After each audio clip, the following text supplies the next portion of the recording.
avanzar en las prácticas. Entonces vamos a reforzar lo que ustedes han leído. Vamos a hacer como un pequeño resumen de lo que ustedes ya han debido leer para la práctica, ¿ya? Bueno, definiremos qué es el pulso arterial. No es nada más que la percusión, o sea, el latido, ¿no?, del corazón que se genera cuando la sangre se bombea, cuando la sangre que bombea el corazón circula por las arterias. Entonces, eso es lo que nosotros vamos a palpar en relación al pulso, ¿no? Cómo está bombeando el corazón, la sangre, ¿no?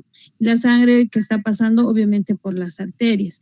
¿Qué va a producir en las arterias? Que las arterias, obviamente, se muevan, ¿no? Se expandan, ¿no? Entonces, eso es lo que nosotros vamos a palpar cuando estemos tomando el pulso arterial. Cada bombeo de este modo va a impulsar la circulación sanguínea y, como les decía, ¿no?, va a ensanchar a las arterias. Eso es lo que nosotros tomamos, ¿no?, con el pulso arterial. Ahora, existen 10 lugares donde nosotros podemos tomar el pulso arterial. O sea, hay 10 arterias que nos pueden servir para la toma del pulso arterial. ¿Cuáles son estas? ¿No? Tenemos ahí, como se muestra en el gráfico, la arteria temporal, luego tenemos la arteria carotidia, la arteria humeral, la arteria femoral, la arteria pedia, tenemos también a la arteria axilar, la arteria radial, la arteria cubital, la arteria poplitea y la tibial posterior. Entonces, como ven, tenemos 10 arterias que nos van a servir para la toma del pulso arterial. No siempre la arteria radial. Obviamente que por la práctica, lo más cómodo cuando estamos realizando un examen físico, la arteria radial es la que más la vamos a utilizar. Pero si tenemos, por ejemplo, un paciente que no tiene brazos, por ejemplo, que ha sufrido una amputación, tenemos otros lugares para la toma del pulso arterial, no por el hecho de que no tengamos a la mano la arteria radial, la arteria humeral, no le vayamos a tomar el pulso arterial, ¿no? Entonces, como ven, hay diferentes arterias que nos van a servir para la toma del pulso arterial. ¿Cómo es la toma o cuál es la técnica que yo tengo que utilizar para la toma del pulso arterial? Generalmente vamos a utilizar los 3 dedos, ¿no? El segundo, el tercer y el cuarto dedo de nuestra mano, ¿no? Nos va a servir el dedo índice generalmente para hacer un poquito de presión sobre la arteria, ¿no?, para poder verificar la resistencia que va a tener la arteria. Y el dedo anular nos va a servir generalmente para hacer la diferencia, ¿no?, entre el pulso radial del pulso cubital, ¿no? ¿Y qué tenemos que tener a mano para la toma del pulso arterial? Tenemos que tener a mano un reloj que tenga segundero, ¿no? Segundero, ¿no? Es mucho más fácil que estar tomando con el celular, ¿no? ¿Qué es lo que tenemos que tomar durante la evaluación o la valoración del pulso arterial? Tenemos acá un memotécnico, digámoslo así, una abreviatura que nos va a servir para seguir la evaluación del pulso arterial. El AFRAC-TIPS. ¿Y qué significa? La A significa que tenemos que valorar la anatomía de la arteria, la F, la frecuencia o el número de pulsaciones por minuto, la R, que se refiere a la regularidad o duración entre una onda y otra onda, la A, que es la amplitud, la altura de las ondas, la T, que va a ser la tensión o la resistencia a la compresión que va a tener la arteria, la I, que significa la igualdad o comparación de las amplitudes de las ondas que nosotros estamos palpando, la forma característica de la onda pulsátil, que para poder captar en el momento que tomamos el pulso tenemos que tener mucha práctica, ¿no? Esto generalmente se puede graficar de acuerdo al instrumento que nosotros estemos utilizando, ¿no? Pero con la práctica, con nuestros 3 dedos, se puede palpar, ¿no?, la forma que va a tener la onda en el momento de la toma del pulso, ¿no?, y la simetría. Entonces, ¿qué nos interesa? Primero, ver la anatomía de la arteria. No todos vamos a tener arterias lisas, arterias blandas, ¿no?, con un recorrido rectilíneo, ¿no? En los adultos mayores principalmente, o adultos, también vamos a tener arterias que van a ser rugosas, ¿no? Que van a estar llenas de flexuosidades. ¿Esto debido a qué? Como se puede observar en el gráfico, debido a que muchas veces los pacientes ya presentan arteriosclerosis, existen hipertrigliceridemias, que hacen que las arterias se vayan llenando de coágulos de grasa, ¿no? Acúmulos de grasa que hacen que esa arteria que debería ser lisa y recta vaya cambiando la forma. Entonces nosotros en el momento de la toma del pulso podemos nosotros definir la estructura, ¿no? La anatomía de la arteria. Eso es lo que primero deberíamos de palpar, ¿no? En el momento de la toma de la arteria. Luego tenemos que valorar la frecuencia, ¿no? La frecuencia. Generalmente la frecuencia en los adultos va como valor normal, de 60 a 100 pulsaciones por minuto. En los niños, de 80 a 120 pulsaciones por minuto, y en los neonatos, de 100 a 150 pulsaciones por minuto. Como ven, a medida que nosotros vamos desarrollándonos, también la frecuencia cardíaca van a existir cambios, ¿no? Entonces, de un neonato que podía ser la pulsación hasta 150 por minuto normal, cuando ya es adulto, se reduce en unas 50 pulsaciones por minuto. Ahora, existen alteraciones, ¿no? Sabiendo los valores normales, entonces podemos nosotros definir qué es la taquisfignia, que no es nada más el aumento de las pulsaciones por minuto que son consideradas normales. Y la bradisfignia, lo contrario, ¿no? La disminución de las pulsaciones que son consideradas normales. Entonces existe una disminución en la frecuencia de las pulsaciones. Tenemos algunas causas, ¿no? Que nos van a dar origen, por ejemplo, a la taquisfignia, ¿no? Tenemos el tomar mates, el café, el té, muchas veces las infusiones hacen que podamos tener una taquisfignia. También el consumo de cigarrillos, algunos fármacos, la fiebre de por sí hace que exista aumento en la frecuencia del pulso arterial, las simpaticotomías, las miocarditis reumáticas que están activas, nos pueden dar alteraciones en la frecuencia del pulso. En este caso nos dan origen a una taquisfignia. Lo contrario, las causas de las bradisfignias. Tenemos un origen sinusal que está normal, por ejemplo, en los vagotónicos, en aquellos deportistas, ¿no? Que empiezan ya a hacer la actividad a la cual se dedican, y la frecuencia en las pulsaciones van disminuyendo, ¿no? También en aquellos bailarines, por ejemplo, también a medida que desarrollan su actividad, tiene tendencia también a bajar la frecuencia del pulso arterial. El hipotiroidismo en las personas hipotiroideas, también en los síndromes de hipertensión endocranial, en las ictericias obstructivas, pacientes que presentan alteraciones de este tipo tienen tendencia a disminuir la frecuencia del pulso arterial, ¿no? ¿Qué también tenemos que valorar? Habíamos dicho la regularidad. Entonces, ¿qué es la regularidad? No es nada más que nosotros vamos a valorar el intervalo que va a existir entre una onda y la otra, ¿no? Generalmente estas ondas tienen que ser iguales. Irregularidad, cuando el intervalo obviamente va a variar, ¿no? Tenemos ahí a la fibrilación auricular, a las poliextrasistolias, también, ¿no? Que tienen un ritmo caótico y que nos van a dar origen a la irregularidad, ¿no? En relación al pulso arterial. Esto generalmente ya es considerado como una arritmia, ¿no? Como pueden observar en el gráfico, las ondas van a tener diferente tamaño y el espacio entre una onda y otra, ¿no? Va a estar alterado, no tiene una regularidad, ¿no? Por eso ya se la considera a una arritmia, ¿no? En el caso de la irregularidad. ¿Qué nos va a producir una irregularidad en el pulso arterial? Nos puede producir las personas, quienes pueden tener esta alteración, las personas con hipertensión arterial, aquellas personas que están cursando con patología cardíaca, especialmente la estenosis mitral, la insuficiencia mitral, los hipotiroideos, ¿no? Los que han cursado o están cursando con un infarto agudo de miocardio y las miocardiopatías dilatadas, ¿no?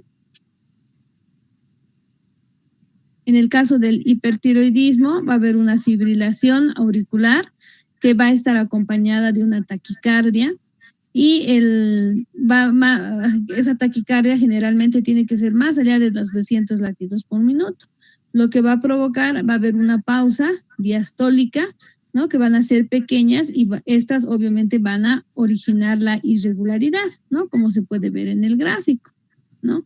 Y también podemos ver un pulso bigeminado, ¿no? Como se muestra en el gráfico, donde es más frecuente este pulso en aquellas personas que están cursando con una sístole, extrasístole supraventricular o ventricular, ¿no? Y como se puede observar, van a haber ondas, ¿no? En un inicio van a ser normales, se acompañan de una onda de menor amplitud, un espacio mucho más largo, ¿no? Y van a ver, obviamente, como se muestra en el gráfico, dos latidos, ¿no? Dos latidos, una pausa y el segundo latido va a ser el que va a tener la extrasístole que se va a unir, obviamente, al latido normal. Generalmente, esto se va a encontrar en la intoxicación con los medicamentos digitálicos, ¿no? Generalmente vamos a tener este tipo de pulso, ¿no? Dos pulsos normales, una pausa y alteración, ¿no? De la siguiente onda, ¿no? Como se puede observar ahí en el gráfico. ¿Qué también tenemos que valorar? La amplitud, ¿no? ¿Qué es la amplitud? No es nada más que la presión que va a haber, ¿no? La presión que va a originar que una onda tenga un determinado tamaño, ¿no?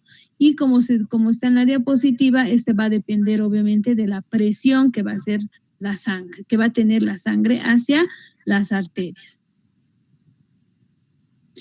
¿Qué tipos de pulsos podemos tener de acuerdo a las alteraciones en la amplitud? Por ejemplo, cuando la amplitud se encuentra aumentada, tenemos el pulso magnus, ¿no? Que es característico de la insuficiencia valvular aórtica. También tenemos el pulso Zeller, que como se puede ver en el gráfico, existe un ascenso y un descenso rápido de la onda. Generalmente va a estar presente en aquellas personas con insuficiencia de la válvula aórtica y a este pulso Zeller muchas veces se lo llama también pulso saltón.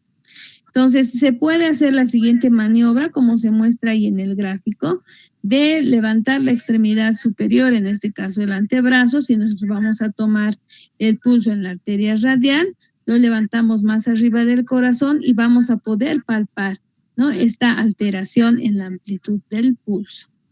En el caso del pulso magnus, ustedes pueden observar que va a existir una onda, una amplitud, la amplitud va a ser de la onda elevada y a tiempo de que esta onda disminuye, va a haber como una hendidura, ¿no? Como una otra onda, pero onda pequeñita, ¿no? En relación a la forma en que en primera instancia esta onda ha crecido, ¿no? Esas son los dos tipos de pulso cuando hablamos de una amplitud aumentada. Cuando hablamos de una amplitud disminuida, nos referimos al parvus, que generalmente va a depender de la presión diferencial reducida a causa de la presión sistólica baja. ¿Qué tipos de pulsos parvus vamos a tener? El parvus y tardus, el parvus y Zeller y el filiforme. Ahora, ¿qué características tiene cada uno? El pulso parvus y tardus, generalmente la amplitud de la onda va a estar disminuida, va a tener un ascenso lento, va a ser regular, va a ser rítmico y es característico de la estenosis aórtica valvular grave. Ustedes pueden observar en el gráfico, como les había indicado más antes, que existe una amplitud disminuida, no es una onda muy elevada, ¿no? Y su ascenso va a ser lento. Y como ven en la gráfica va a ser regular, todas van a tener la misma amplitud, ¿no? Por eso es regular. Sin embargo, en el parvus Zeller, la amplitud, o sea, en el momento en que se forma la onda, va a tener una subida rápida, va a tener también un descenso rápido y el pulso va a ser amplio y se va a caracterizar este pulso de presentarse en la insuficiencia mitral. También se habla de amplitud disminuida cuando hablamos del pulso filiforme, como se ve en el gráfico. Va a ser un pulso rápido, pero va a ser débil. La amplitud es muy poca, ¿no? Es muy cortita, como se ve en el gráfico. Y esto generalmente, ¿en qué personas vamos a poder palpar este tipo de pulso? En aquellas personas que están cursando una hipotensión arterial, en aquellas personas deshidratadas, en esos niños deshidratados, en aquellas personas que están en un shock, generalmente un shock hipovolémico, y en aquellos que tienen la insuficiencia cardíaca, obviamente por la mala circulación de la sangre. ¿Qué también tenemos que valorar? La tensión, ¿no? Que no es nada más que la oposición o la resistencia que va a tener la arteria en relación a la presión que nosotros vamos a hacer en el momento de la toma, ¿no? Se va a resistir la arteria a esa presión que nosotros vamos a ejercer. Generalmente la tensión, cuando existe una presión sistólica mayor a 180 milímetros de mercurio, van a producir ondas duras. Si la presión sistólica va a ser menor a 90 milímetros de mercurio, las ondas generalmente, las ondas pulsátiles van a ser blandas. O sea, va a estar en relación obviamente al valor que va a tener la presión sistólica, ¿no? Para definir si existe una onda dura de una onda blanda. ¿Qué también tenemos que ver? La igualdad, ¿no? Tenemos que ver si los pulsos van a ser de amplitud similar, ¿no? En las arterias. Tenemos que ver la variabilidad entre los latidos que se produce en el caso de un llenado diastólico distinto, produciendo ondas de distinta amplitud. Los pulsos desiguales pueden ser de tres tipos: el pulso paradójico, vamos a tener con sus tres variedades, el pulso alternante y el pulso del pseudoalternancia respiratoria. El pulso paradójico va a tener tres tipos o sea, existen tres diferencias, ¿no? Tres tipos de pulsos. En el pulso paradójico generalmente se reduce la amplitud de las pulsaciones con la inspiración, ¿no? Y con la expiración va a aumentar, de ahí que viene la memotécnica IDEA. La reducción de ondas va a ser pequeña, van a ser difícil de ser palpadas. Y como les había indicado, van a existir de tres tipos, ¿no? El de tipo mecánico, que generalmente durante la inspiración vamos a poder observar también venas yugulares turgentes, ¿no? También se le llama a esto el signo de Kussmaul, que va a ser propiamente que va a existir cuando existe un taponamiento cardíaco, ¿no? En ocasiones se le puede palpar en la arteria radial, ¿no? Como ustedes pueden observar ahí en el gráfico, va a estar en relación con la inspiración, ¿no? Van a ver que durante la inspiración las ondas generalmente van a disminuir en amplitud en relación a la expiración, ¿no? Y tenemos que obviamente correlacionar con las venas yugulares que nosotros podemos observar en el cuello, como se muestra en el gráfico. Otro tipo de pulso paradójico va a ser el dinámico, ¿no? Donde va a existir un colapso, generalmente esto ya no en las venas yugulares, sino más bien en las venas cervicales. Generalmente va a haber la presencia de este tipo de pulso en aquellos pacientes que tienen patologías respiratorias, como el asma y la bronquitis crónica. También en aquellos tumores intratorácicos y en aquellas personas que tienen grandes cardiomegalias. El otro tipo de pulso va a ser el costoclavicular, que generalmente va a estar en relación por la compresión de las arterias subclavias, ¿no? Cuando generalmente se va a presentar durante la inspiración. El otro tipo de pulso, el pulso alternante, donde la onda de amplitud normal va a estar seguida de una disminuida, como se puede observar en el gráfico, ¿no? Una onda normal, la otra más pequeñita.